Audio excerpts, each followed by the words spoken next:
Bonjour tout le monde, nous voici donc à bord de Martinequeux pour l'épisode numéro 2 de notre installation de notre chauffage autotherme. Si vous avez raté le numéro 1, vous pouvez toujours l'atteindre en cliquant ici. Et là, nous allons nous intéresser dans ce numéro 2 au déploiement de la gaine et à la création du support pour mettre le chauffage en position. Bon voilà, c'est parti. On va faire des trous, des petits trous, en fait des trous de 60. Donc petit test à blanc pour voir si ma largeur de coupe est bonne pour les fixations donc finales. Si ça bouge ou si au contraire on est bien clean. Et donc ça va. Donc on est en 60 ici et en 68 sur la largeur de coupe. Donc j'ai utilisé une scie à cloche de 68. Alors je vais commencer par vous montrer un exemple type. Bon, on va le faire là. T'es sûr? Alors on commence juste par faire l'empreinte de la mèche de guidage. Ensuite on finit de percer le trou en contrôlant donc où on est évidemment de l'autre côté. Je trouve que ça a deux avantages. Ça permet de ne plus avoir de résistance de perçage lorsqu'on est en train d'utiliser donc la scie cloche. Et également, ça permet de rectifier le positionnement si jamais on n'était pas super bien placé. Et on peut ainsi donc autour du premier trou percé se déplacer d'environ un rayon. Ensuite, moi je scie à vitesse pas trop élevée.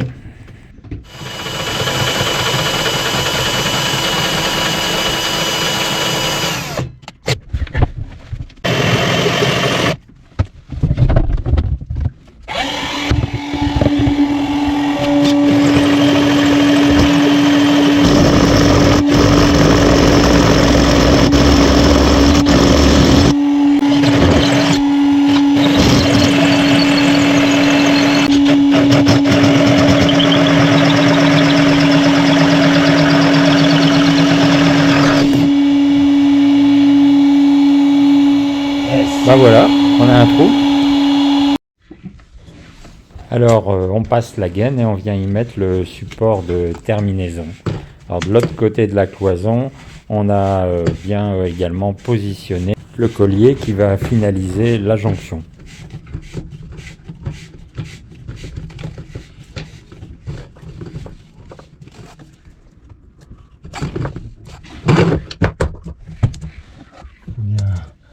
Faut bien savoir que je fais tout ça pour Martine.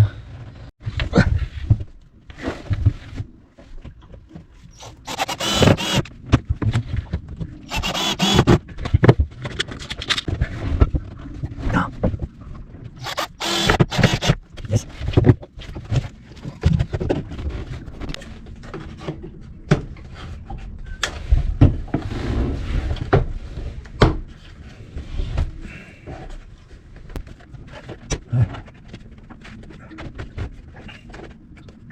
Okay.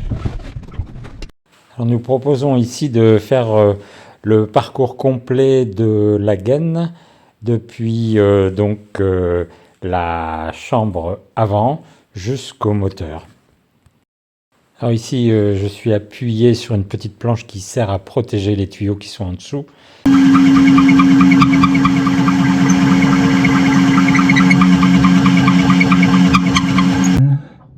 Et on va couper le petit support, le petit assaut qui était trop bas même pour soutenir la planche du dessus.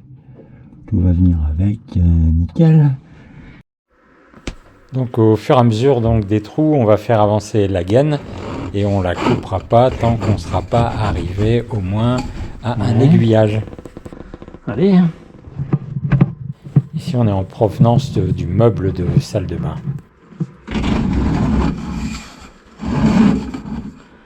Allez hop.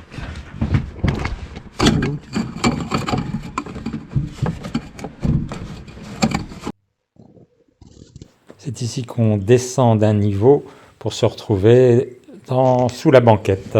Oui.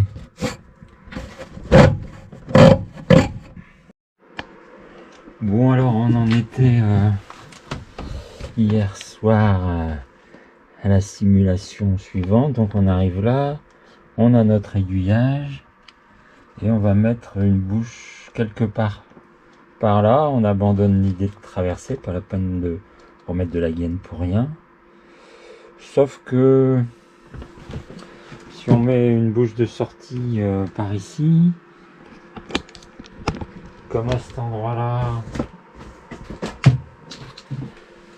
c'est une bouche qui est celle-là, donc qui est un peu plus proéminente.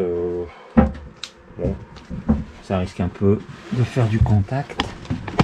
Donc tout compte fait, si l'aiguillage on le laisse de l'autre côté sous le meuble de cuisine, donc de l'autre côté, on peut faire une bouche par ici, ce qui est pas mal, et on pourra mettre le thermostat quelque part là ou là, à voir. Hop, en dessous du meuble de cuisine.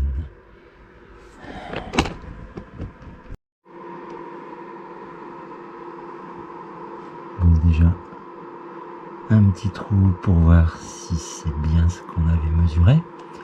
Hop.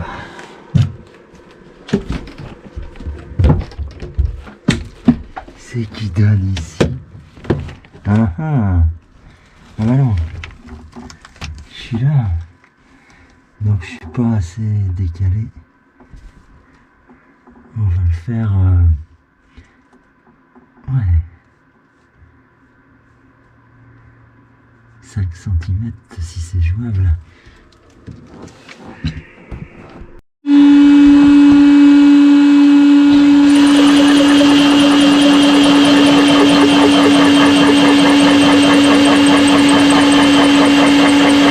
Bon donc. Hop hop hop hop hop. Hop hop hop hop hop. Hop hop hop hop hop. Faut aller par là maintenant. Là-bas, là-bas. Voilà, maintenant il faut aller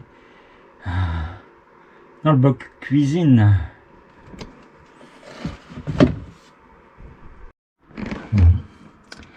Alors cette mission, si vous l'acceptez, c'est d'aller mettre ça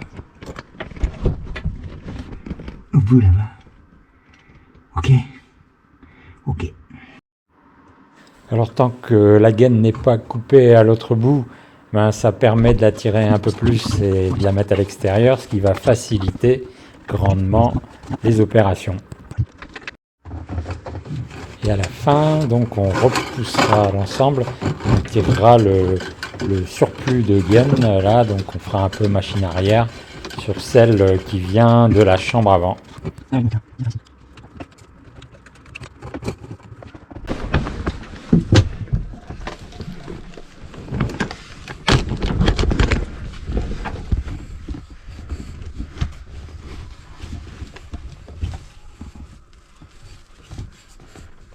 Vas-y Martine.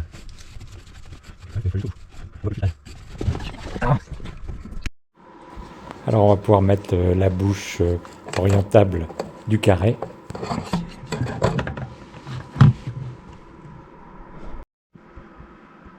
Bon voilà.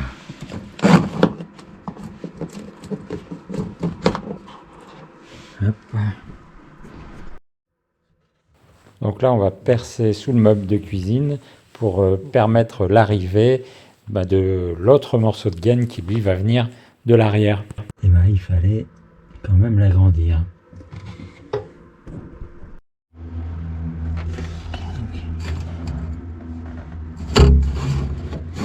Ouais. Donc faut finaliser l'aiguillage. Bon. Alors quand on peut plus le tourner, un petit peu de savon liquide, ça facilite.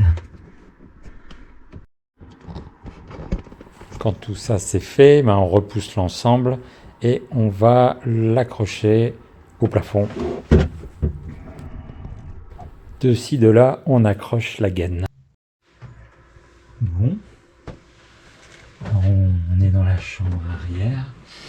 bâbord, on progresse donc. Ici, dernier franchissement et on arrive au coffre arrière.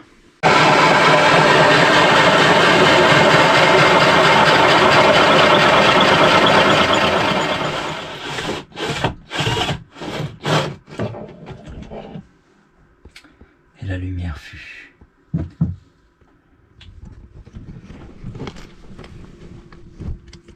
Ok. Et là, va falloir prendre une décision. Bon, soit je suis le câble là, je vais vers le bloc moteur et là, j'ai un super virage à 90 bien serré qui m'inspire pas beaucoup. Et ensuite, je vais être dans le pot d'échappement. Bof. Soit je continue tout droit. Soit je continue tout droit, de là, par là. Ça fait une ligne droite ou une courbe. Et puis je trouve le bon endroit pour traverser. Et ça me refait un virage doux pour aller sur l'arrière. Je crois que c'est ce que je vais faire comme solution. Bon bah voilà, donc faible rayon de courbure jusque là-bas. Hop, un arrondi. Et de l'autre côté, on aura le T. Et le T va envoyer une branche là-bas, certainement, pour la chaleur dans cette pièce. Et là-bas, c'est presque la fin. Donc là, on vient de l'avant du bateau. Là-bas, on ira à la sortie moteur et là, on va vers le haut, à la bouche qu'on vient de mettre. Donc il nous faut préparer, fabriquer un support de chauffage parce que on ne peut pas percer à travers la coque, c'est assez mal vu dans la marine. Donc il s'agira en fait de deux planches en T inversées. Donc ici donc on positionne le plancher et on va le fixer à la coque du bateau qui est juste en dessous. Et ça servira de base pour ensuite positionner le montant sur lequel on viendra accrocher le chauffage. Alors il se trouve que c'est tout sauf plat à cet endroit-là. Donc on a des monts, des montagnes et des vallées. Et il va falloir un peu niveler pour que la planche s'appuie de manière homogène.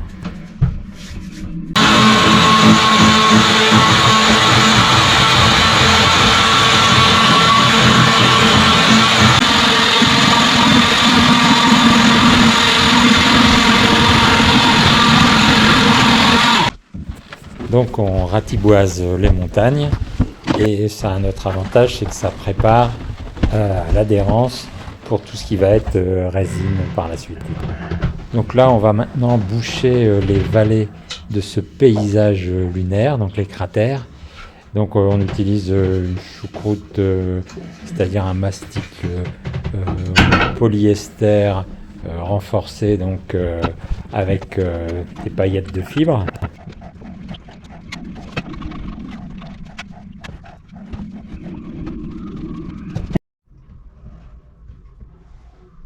Donc voilà, mais comme la coque est incurvée à cet endroit-là, on va également donc positionner de la fibre et faire une petite couche de résine.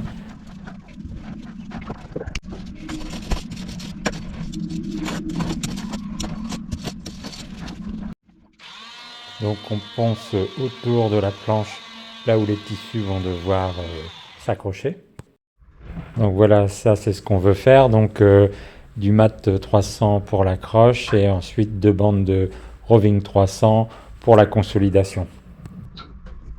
Donc on aura pris la précaution de préparer la planche avec un primaire pour faciliter l'accroche tissu résine.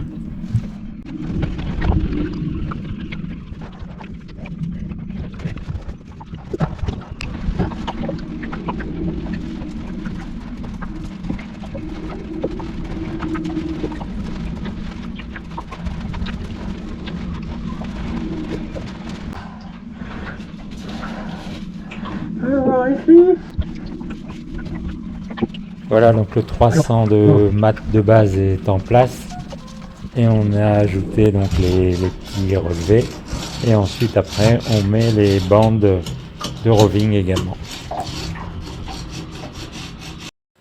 Donc maintenant qu'on a une bonne base qui ne va pas s'envoler, on peut s'intéresser à la planche verticale. On va continuer à la raccourcir un peu pour qu'elle puisse s'engager un peu plus profondément vers l'arrière. Puisque le plancher est en bois, on va en profiter pour faire un calage bois. Ça ira plus vite que la fibre avec ce temps de séchage.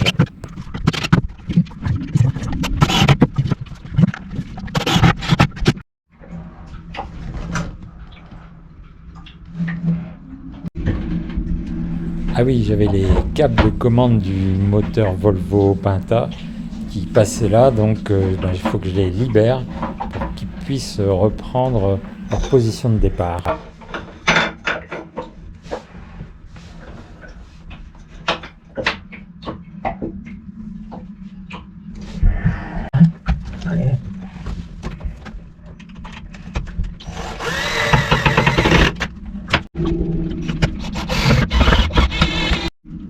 Donc le haut n'est toujours pas fixé, mais on peut se faire une petite simulation.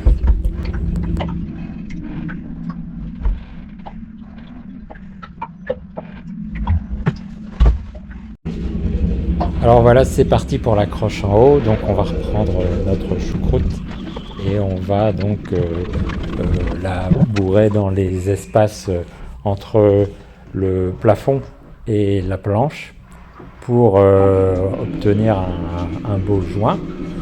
Et à ce niveau-là, on va ensuite ajouter des couches successives de fibres pour faire ce qu'on appelle une cornière qui va donner la résistance à l'ensemble. Donc pour la cornière, on aura 3 textiles de plus en plus petits, donc le mat d'accroche, ensuite un roving un poil plus petit et ensuite encore un autre roving encore un poil plus petit. Donc la cornière est en forme de L et elle est simultanément appuyée sur la planche verticale et sur le plafond.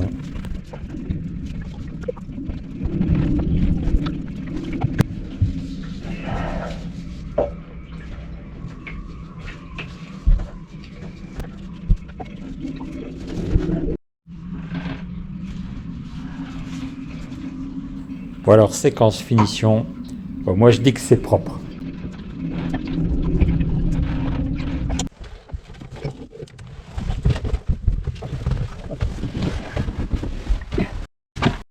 Ben voilà, on y est. La planche est également protégée contre l'humidité et on va pouvoir donc envisager de fixer les supports moteurs. Mais ça, c'est une autre histoire.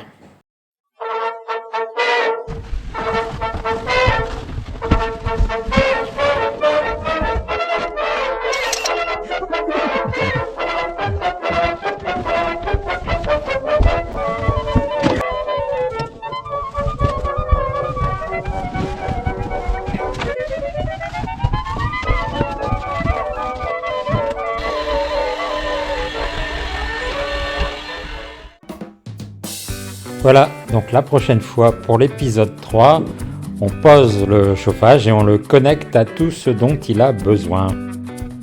Allez, à la prochaine!